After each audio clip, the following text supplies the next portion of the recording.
If you want to be more efficient and effective while experiencing more inner peace, then working on the core of your issues instead of putting on a Band-Aid is vital. Welcome to Life Picks University podcast. I'm your host, Esty Rapport, and here to help you improve your 28 cognitive functions, the 28 things that make up thinking. In each episode, we'll discuss a real-life challenge, why you might be struggling with it, and give you practical strategies so all areas of your life will improve. So, you want to focus better without medication. You already tried everything, maybe even the meds, but nothing really helped, or maybe it gave you side effects that you don't really like. Today, I'm going to share with you the secret to developing the part of your brain that's in charge of focusing, so that way focusing happens naturally. That's what's coming up next on the Life Picks University podcast, episode 396. But first, which one of your cognitive functions is the strongest? And which one of your cognitive functions, your thinking skills, is the weakest? Find out by taking the cognitive function assessment at lifepicksuniversity.com/CF. That's lifepicks, P-I-X, university.com/CF. For today's real life challenge, imagine you're trying to finish an important project for a client, but you just can't seem to focus, so that way you could get it done.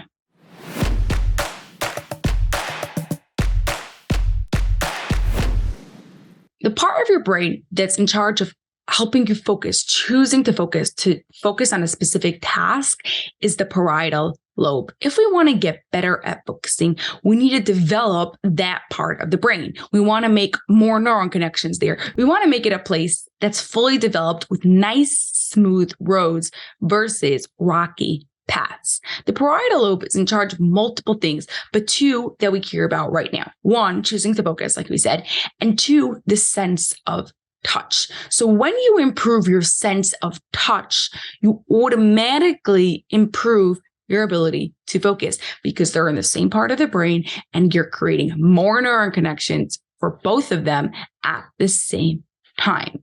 What usually happens when you're touching is your eye sees something before your hand actually gets to it. So your brain can assume what it's going to feel like before you actually feel it, right? Think about it. If you are about to pick up your blanket that you've picked up dozens, if not hundreds or thousands of times before, your brain knows what it feels like. It's done it so many times and it knows how it feels. So when you pick it up, there's no surprise. You know what it's like, right? It already used your eyesight to understand what it's going to feel like instead of actually your hands. You're not feeling it. Obviously, if you pick it up and all of a sudden you feel that it's wet, then you're using your sense of touch, because that was a surprise and you didn't realize that it's wet. But that doesn't happen very often, not often enough to fully develop the sense of touch. So in order to improve your sense of touch, you want to purposely take away the sense of eyesight and let your sense of touch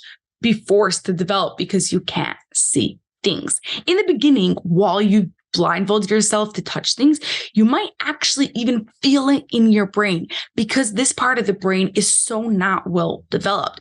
You'll be like driving down rocky territory, but over time, the roads will become smooth and your focusing will start happening naturally. Because like we said, as you improve this part of your brain that's in charge of touch, you're automatically creating also neuron connections to improve the part of their brain that's in charge of focusing. Now, before I give you fun ways to develop your sense of touch, I want to remind you, none of the activities are a one and done. You'll need to do them multiple times to see the results. And the more you do it, the better results you will get. So here are 3 ways to begin improving your sense of touch in a super fun way. Number 1 is build a tower out of blocks or Lego or whatever building toys you have in your house, blindfolded. Okay, so you're putting on a blindfold and you have to feel the blocks, feel the sizes, feel the Legos. This is like best done when it's different sizes of blocks, and then you could make all different designs and see like, hey, okay, this has like, let's say in Lego, these are like a square Lego, this is a rectangle Lego, and I'm putting it on top of each other, right? You literally have to think about it.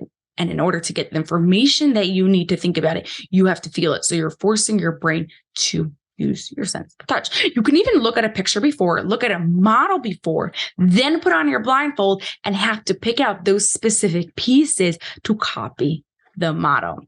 Number two, what you could do is take puppets or like mini magnets or mini animals or people and tell a story blindfolded, right? You want to make sure if you're telling a story about the giraffe and the lion came to eat the giraffe, that you are holding the right puppet in your hand or the right mini animal or whatever you are using. So again, you are trying to get your brain to focus, to gather information while you are being blindfolded. The third way you could do is have a friend or even a child could do this for you is give them puff paint or anything like maybe even hot glue or something, but I don't know if I would get that to a child to do. And you don't watch them. You let them make some sort of pictures, a whole bunch of little pictures. It could be flowers, houses, cars, whatever they want. They make pictures out of the puff paint. Once it dries, you put on a blindfold and have to feel it with your eyes being blindfolded and have to guess what it is. But don't just guess, oh, I think it's this. Try to really pick up all the details so that way you can figure out what it is. Just make sure they don't tell you before you actually figure it out. You could also do things like with Play-Doh makes or clay and make like different pictures and try to, again, you have to feel them to make what you're trying to make. Or amazing way is get Braille books or even Braille maze books, where once again, you have to feel to figure out what is happening here. Blindfold yourself to feel the maze and try to come to the answer yourself. Like I said, it takes time and patience, but I believe in you and you will get there.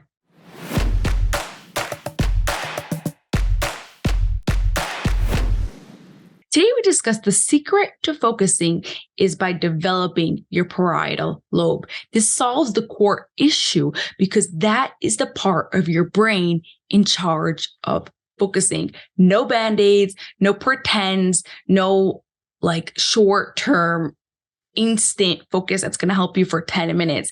It is actually going to develop your brain's ability to focus. Now, your parietal lobe is in charge of choosing to focus and your sense of touch. So when you improve your sense of touch, you automatically improve your ability to focus. Your challenge this week is to do things blindfolded. You can build a tower blindfolded, tell a story with puppets or mini magnets blindfolded, feel pictures of dried puff paint blindfolded, or read Braille books blindfolded.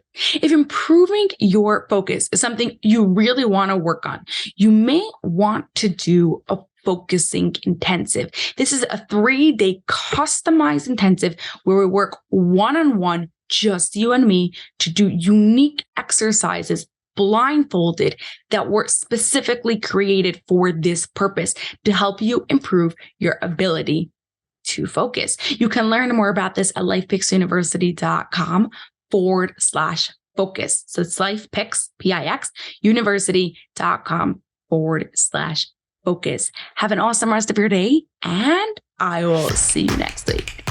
That's all for this episode of the Life Picks University podcast. If you enjoyed it, please share it with 2 of your family and friends so they too can gain from it, and you'll be helping us reach our goal of 1 million downloads by the end of 2025. Have an awesome rest of your day and grow those dendrites.